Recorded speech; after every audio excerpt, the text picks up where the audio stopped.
나는 박영수, 66이에요. 평생 이 작은 반찬 가게를 지키며 두 아들을 키웠어요. 남편은 아이들이 어릴 때 세상을 떠났고, 그 후로 나 혼자였어요. 새벽 5시에 일어나 젓갈 담그고, 김치 담그고, 장아찌 담가 팔았어요. 손님들이 사장님 손맛이 최고라고 할 때마다 뿌듯했어요. 가게는 작았지만 단골 손님들로 늘 북적였어요. 50년을 한자리에서 장사하다 보니 손님들이 가족 같았어요. 아침마다 들르는 할머니, 점심때 반찬 사러 오는 주부들, 저녁에 소주 안주 사러 오는 아저씨들까지요. 젓갈 냄새, 간장 냄새, 마늘 냄새. 그게 내 삶의 냄새였어요. 손톱 밑에 양념이 배고 앞치마에 얼룩이 져도 부끄럽지 않았어요. 이게 내 인생이었고 이걸로 두 아들 대학 보냈으니까요. 부끄러울 게 뭐가 있겠어요. 오히려 자랑스러웠어요. 큰아들 재훈이는 서울에서 회사를 다녔어요. 좋은 대학 나와서 대기업에 취직했죠. 작은 아들은 지방에서 교사를 했고요. 두 아들 모두 잘 커줘서 고마웠어요. 특히 재훈이는 효자였어요. 명절 때마다 빠짐없이 찾아왔고 용돈도 챙겨줬어요. 어느 날 저녁 가게 문을 닫고 설거지를 하고 있는데 큰아들 재훈이한테서 전화가 왔어요. 엄마, 이번 주 서울 올라오세요. 소연이도 엄마 보고 싶대요. 손주 민준이도 할머니 언제 오냐고 매일 물어봐요. 그래, 우리 민준이가 엄마가 반찬도 좀 해 가지고 갈게. 그 말 한마디에 마음이 들썩였어요. 손주 민준이는 이제 6살이었어요. 영상통화로만 보다가 직접 안아보고 싶었어요. 큰아들네 밥상도 차려주고 싶었고요. 며느리 소연이와는 그동안 몇 번 만나지 못했지만 재훈이가 좋아하는 여자니까 좋은 사람이겠거니 생각했어요. 전화를 끊자마자 바로 준비에 들어갔어요. 며칠 동안 김치를 담그고 젓갈을 골랐어요. 재훈이가 어릴 때부터 좋아하던 멸치젓갈, 깍두기, 된장까지요. 밤늦게까지 일했어요. 손이 시렸지만 손주 생각하니 전혀 힘들지 않았어요. 통장에 남은 돈도 확인했어요. 얼마 없었지만 손주 학원비로 보태라고 50만 원을 봉투에 넣었어요.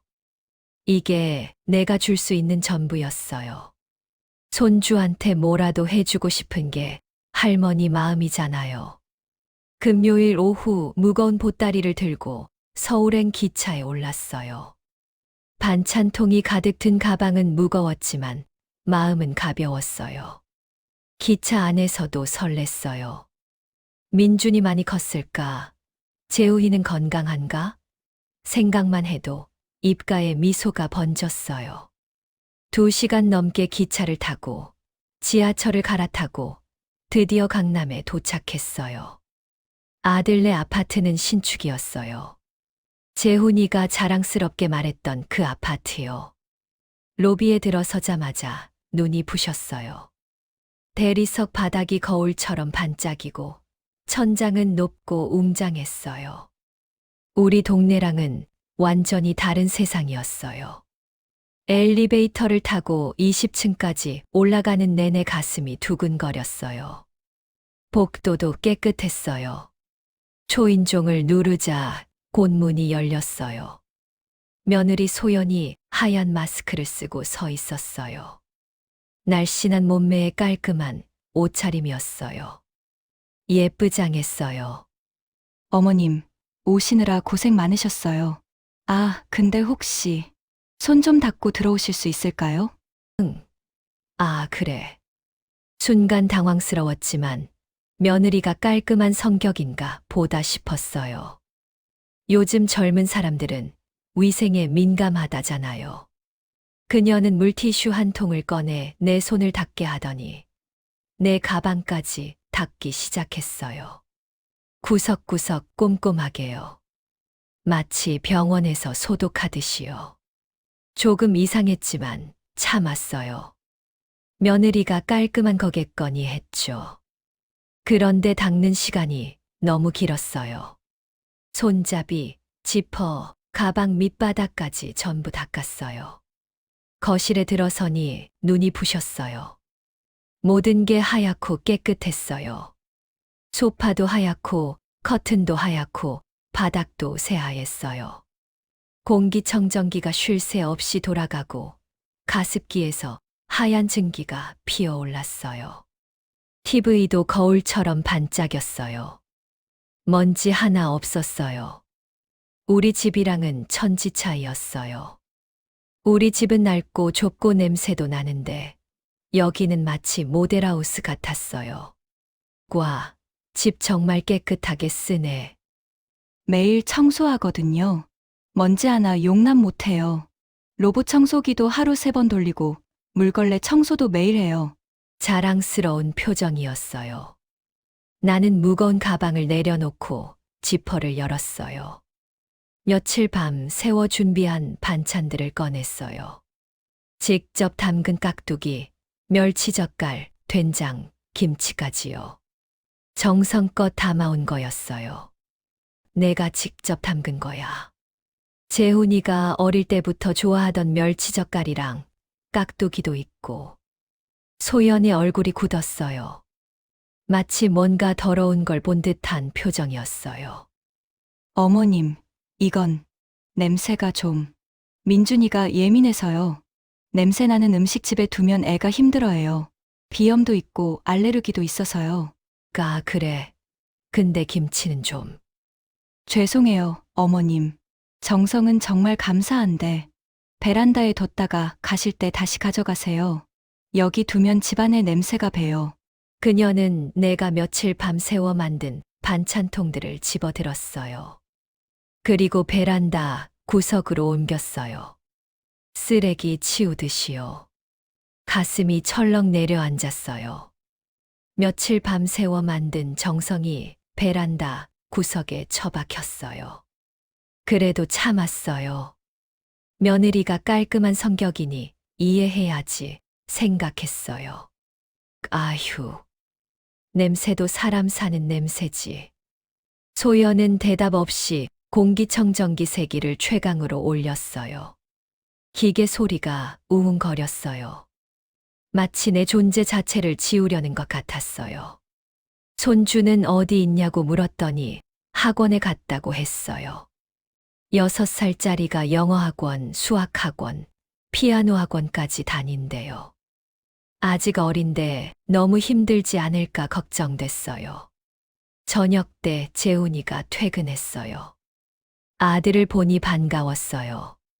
그런데 재훈이 얼굴이 피곤해 보였어요. 눈 밑에 다크서클도 있고 살도 빠진 것 같았어요. 재훈아, 왔니? 잘 지낸 거야? 네, 회사 일이 좀 바빠서. 그런데 소연이 재훈의 손목을 잡았어요. 꽤 세게요. 여보, 손 씻고 와. 회사에서 온 거 그대로 앉으면 안 돼. 옷도 갈아입고.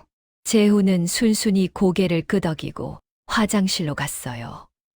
아들이 저렇게까지 길들여져 있다니 놀라웠어요.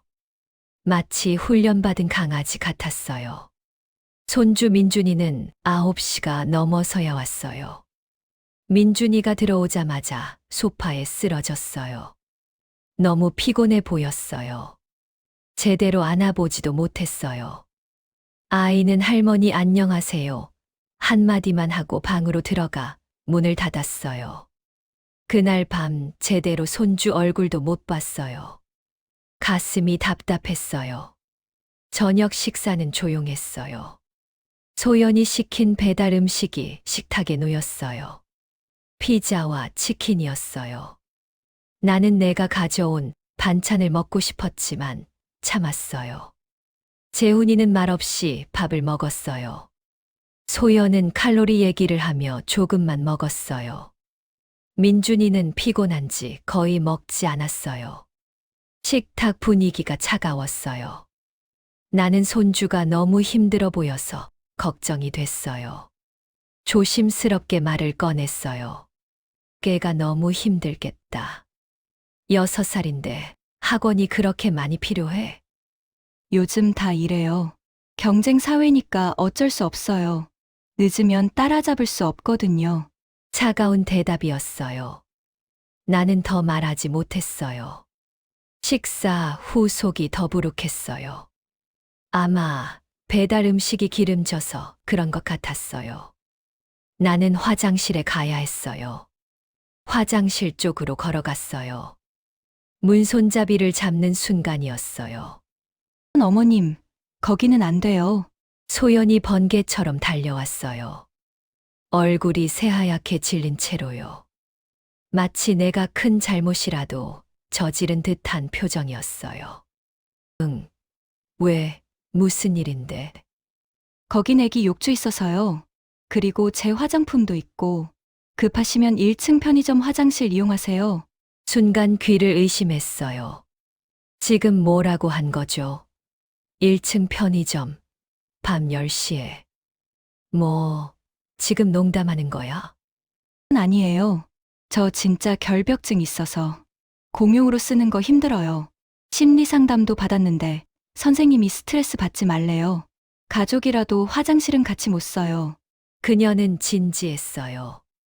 농담이 아니었어요. 눈빛이 차가웠어요. 내 손이 닿은 문고리를 물티슈로 닦기 시작했어요. 마치 세균 묻은 곳 소독하듯이요. 나는 아들을 봤어요.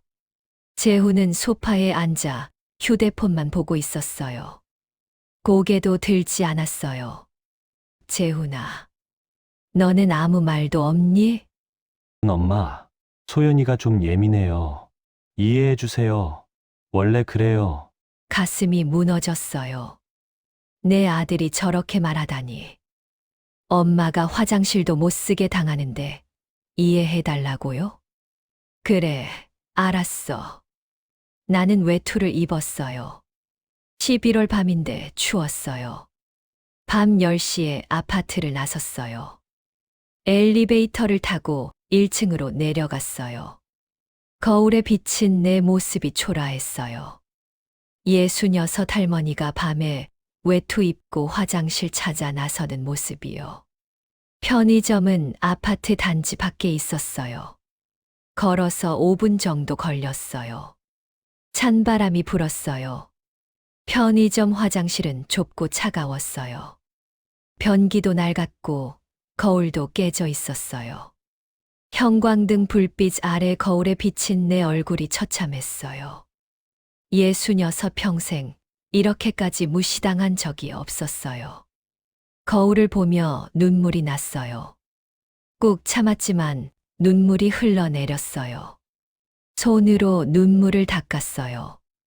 다시 아파트로 돌아가는 길이 너무 멀게 느껴졌어요. 찬바람이 뼛속까지 스며들었어요. 집으로 돌아오니 소연이 소파에 이불을 깔아놓았어요. 얇은 이불 한 장과 작은 베개 하나였어요. 침대에 쓰는 이불도 아니고 여름 이불 같았어요. 어머님, 죄송한데 방이 없어서요. 소파에서 주무세요. 담요는 여기 있고요. 그날 밤 난방도 꺼진 거실 소파에서 얇은 담요 하나 덮고 잠을 청했어요. 추웠어요. 11월 밤인데 난방을 꺼놨더라고요. 이불보다 더 추운 건 사람 마음이었어요. 새벽 4시까지 잠을 이루지 못했어요. 천장만 바라봤어요. 시리개 초침 소리만 똑딱똑딱 들렸어요. 다음 날 아침 일찍 눈이 떠졌어요. 몸이 뻐근했어요. 소파가 불편해서 제대로 자지 못했거든요. 부엌에서 물을 마시려고 일어났어요. 그때 베란다에서 소연의 목소리가 들렸어요. 전화 통화를 하고 있었어요. 엄마, 나 진짜 미치겠어. 어머님 오시고 나서 집안에 음식 냄새가 완전 배었어. 옷에도 배고 소파에도 배고 진짜 언제 가시려나. 나는 부엌에서 멈춰 섰어요. 물만 마시고 있었어요. 들은 척도 못했어요. 가슴만 아팠어요. 아니, 반찬도 엄청 가져오셨는데 전부 베란다에 처박아 놨어. 냄새 장난 아니야. 민준이 콧물 나온다고 난리고. 통화를 끝낸 소연이 거실로 돌아왔어요. 나를 보고 깜짝 놀란 표정이었어요. 내가 듣고 있었다는 걸 알았는지 얼굴이 붉어졌어요. 그때 내 눈에 이상한 게 보였어요. 소파 옆에 놓인 내 가방이었어요. 분명 어젯밤에 지퍼를 꼭 잠갔는데 어정쩡하게 열려 있었어요. 가슴이 쿵 내려앉았어요. 설마 가방을 뒤진 건 아니겠지. 천천히 가방으로 다가갔어요. 지퍼를 열어봤어요. 속이 뒤죽박죽이었어요. 내가 정리해 놓은 옷가지들이 엉망이었어요. 그리고 손주 학원비로 챙겨온 봉투가 옷 위로 삐져나와 있었어요. 봉투 입구도 살짝 열려 있었어요. 누가 봐도 뒤진 흔적이었어요. 손이 떨렸어요. 온몸이 부들부들 떨렸어요. 화가 치밀어 올랐어요. 며느리가 시어머니 가방을 뒤졌다니요. 하지만 참았어요. 아직 확실한 증거가 없으니까요. 어머님, 아침 드실래요? 토스트 좀 구울게요. 아니, 괜찮아. 나 곧 내려갈 거야. 더 이상 여기 있을 수 없었어요. 하루만 더 자고 가려고 했는데 못 참겠더라고요. 짐을 쌌어요. 베란다 구석에 처박혔던 반찬통들도 다시 꺼냈어요. 무거웠어요. 며칠 밤새워 만든 정성이 쓰레기 취급받은 게 너무 서러웠어요. 재훈이 일어나서 나를 역까지 데려다 줬어요. 차 안은 조용했어요. 아들도 나도 아무 말 하지 않았어요. 재훈이 미안한 표정이었지만 사과는 하지 않았어요. 집으로 돌아오는 기차 안에서 딸 지연에게 전화했어요. 지연아, 엄마야. 엄마, 무슨 일이야? 목소리가 왜 그래? 아니야. 오빠네 다녀왔는데. 지연아, 내 올케 소연이 평소에 어떤 애야? 왜? 무슨 일 있었어? 지연은 한참을 망설이다가 말했어요. 엄마, 그 여자 카드 돌려막기 하다가 신용불량 직전까지 간 적 있대. 지인 통해서 들었어. 머리가 띵했어요. SNS 보면 명품백, 명품 옷 매일 자랑하잖아. 전부 할부래. 오빠 월급으로 감당 안 돼서 빚 계속 늘어나고 있대. 이자만 몇십만 원씩 나간대. 그리고 엄마, 그 여자 친정엄마가 주식 사기당해서 빚이 몇 천만 원이래. 그것도 오빠가 몰래 갚고 있대. 재훈이가 응. 통장에 돈 하나도 안 남아. 오빠가 저축한 거 다 빠졌어. 전화를 끊고 나니 모든 게 이해됐어요. 결벽증이 아니었어요. 거품이었어요. 깨끗한 척, 고급스러운 척하지만 속은 빚더미였어요. 명품으로 치장하고 깨끗한 집에 살면서 정작 마음속은 더러웠어요. 그래서 내 가방을 뒤진 거예요. 돈이 얼마나 있는지 확인하려고요. 화가 났어요. 너무너무 화가 났어요. 하지만 동시에 슬펐어요. 내 아들이 저런 여자한테 놀아나고 있다니요. 그날 밤 시골집에 도착해 짐을 풀었어요. 베란다에 처박혔던 반찬들을 꺼냈어요. 이틀 동안 밖에 있어서 다 상했어요. 김치는 시큼한 냄새가 났고 젓갈은 색이 변했어요. 하나하나 버렸어요. 며칠간의 정성이 쓰레기통으로 들어갔어요. 쓰레기통 뚜껑을 닫으며 눈물이 났어요. 참았던 눈물이 터졌어요. 일주일이 지났어요. 어느 날 오후 갑자기 차 소리가 들렸어요. 마당을 내다보니 재훈과 소연이 차에서 내리고 있었어요. 전화도 없이 찾아온 거예요. 소연은 차에서 내리자마자 코를 찡그렸어요. 손수건으로 코를 막았어요. 여기 냄새. 나는 마루에 앉아 젓갈통을 닦고 있었어요. 손에는 빨간 양념이 가득 묻어 있었어요. 일부러 손을 닦지 않았어요. 너, 무슨 일이야? 엄마, 그냥 뵙고 싶어서. 재훈이 말했지만 믿기지 않았어요.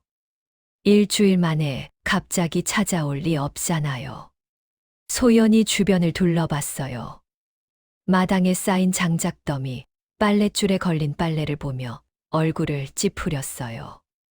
어머님, 여기 의자 같은 거 없어요? 여기 앉아. 시골은 다 이래. 소연은 마지못해 마루 끝에 겨우 걸터 앉았어요. 더러운 걸 만질까 봐 조심하는 표정이었어요. 재훈이 입을 열었어요. 엄마, 소연이가 사과하고 싶대요. 그날 어머님께 좀 무례했어요. 제가 예민했어요. 죄송해요. 형식적인 사과였어요. 진심은 느껴지지 않았어요. 잠시 침묵이 흘렀어요. 나는 천천히 입을 열었어요. 근데 사람 가방은 왜 뒤졌어? 소연의 얼굴이 하얗게 굳었어요. 재훈도 놀란 표정으로 나를 봤어요. 네, 내 가방. 왜 뒤졌냐고. 그건 그런 게 아니라 내가 싸운 돈 봉투. 내가 확인했지? 얼마나 있나 궁금했어. 엄마, 그게 무슨 소리예요? 내 와이프한테 물어봐. 넌 나를 더러운 사람 취급했어. 내 손 닿은 문고리 닫고, 내 반찬 베란다에 처박고, 나보고 편의점 화장실 가래. 밤 10시에 말이야. 그건 제 결벽증 때문에. 결벽증 아니면 명품 할부금 걱정. 소연의 얼굴이 새하얗게 질렸어요. 손이 떨렸어요. 뭐라고요? 내 SNS에 올린 명품들 전부 할부지. 샤넬백, 구찌 신발. 카드 돌려막기 하다 신용불량 직전까지 갔다며? 재훈이 충격받은 표정으로 소연을 봤어요. 소연아, 이게 무슨 소리야? 너도 알고 있었어. 와이프 빚 갚느라 통장 텅텅 비었다는 거. 장모님 빚도 내가 갚고 있다는 거. 재훈은 말문이 막혔어요. 고개를 숙였어요. 알고 있었던 거예요. 이제 누가 더러운지 같이 확인해 보자. 소연이 급하게 일어섰어요. 얼굴이 창백했어요. 죄송하지만 화장실 좀 써도 될까요? 너무 급해서. 나는 마당 뒤를 가리켰어요. 아, 화장실. 지금 잠겼어. 잠겼어요? 열쇠 어디 있어요? 열쇠를 잃어버렸어. 못 찾겠더라. 그럼 어떡해요? 진짜 급한데. 나는 마당 뒤 밭을 가리켰어요. 저기 밭 넓으니까. 거기 가서 해결해. 뭐라고요? 밭. 넓잖아. 자연도 깨끗하고 냄새도 안 나. 깨끗한 거 좋아한다며. 깨끗한 자연 속에서 해. 서울 화장실보다 훨씬 친환경이잖아. 소연의 얼굴이 일그러졌어요. 믿을 수 없다는 표정이었어요. 어머님, 지금 저보고 밭에서 화장실을 하라고요? 내가 너희 집에서 뭘 당했는데. 편의점 화장실 가라며? 밤 10시에 말이야. 이제 내 차례야. 재훈이 일어나려고 했지만 나는 손을 들어 막았어요.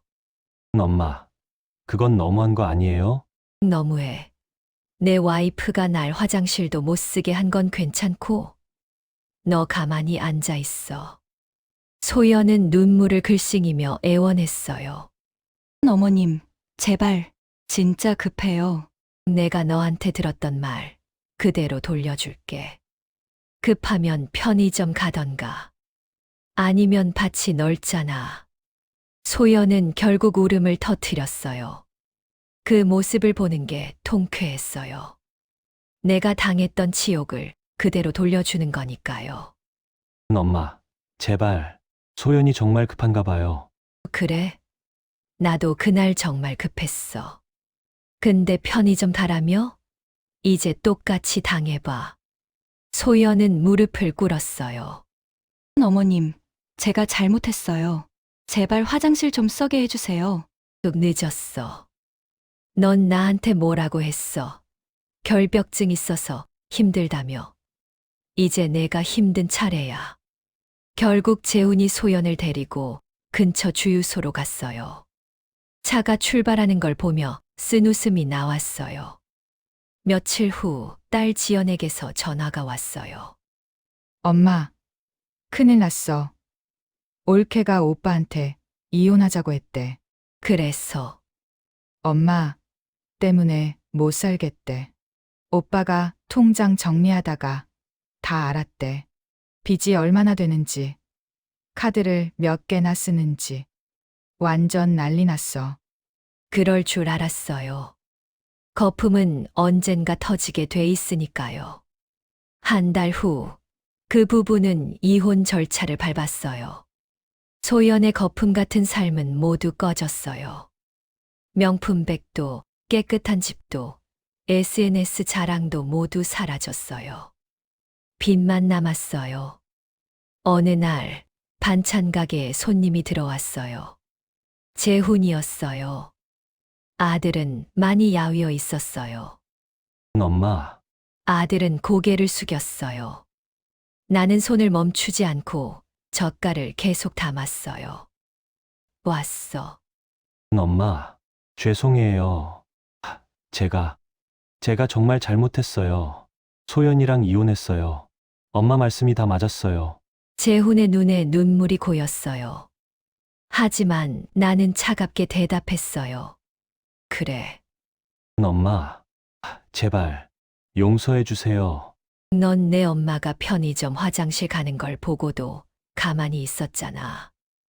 와이프가 엄마 가방 뒤지는 것도 모른 척했고. 이제 와서 미안하다고? 재훈은 아무 말도 못했어요. 나는 계속 젓갈을 담았어요. 미안하면 다야? 그때 내가 나 편을 들었어야지. 난 내 엄마야. 엄마보다 와이프가 더 중요했잖아. 넌 날 버렸어. 엄마, 그때 제가 정말 잘못 생각했어요. 지금 생각하면 제가 미쳤던 것 같아요. 돌아가. 난 아직 널 용서 못해. 시간이 좀 필요해.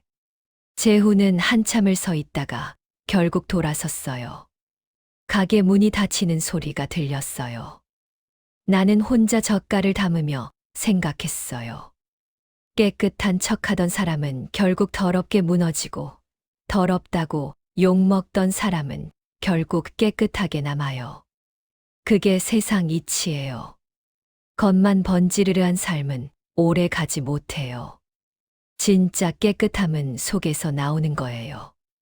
나는 여전히 반찬 가게를 해요. 젓갈 냄새가 배어도 괜찮아요. 손톱에 양념이 끼어도 괜찮아요. 이건 내 냄새고 내 인생이니까요.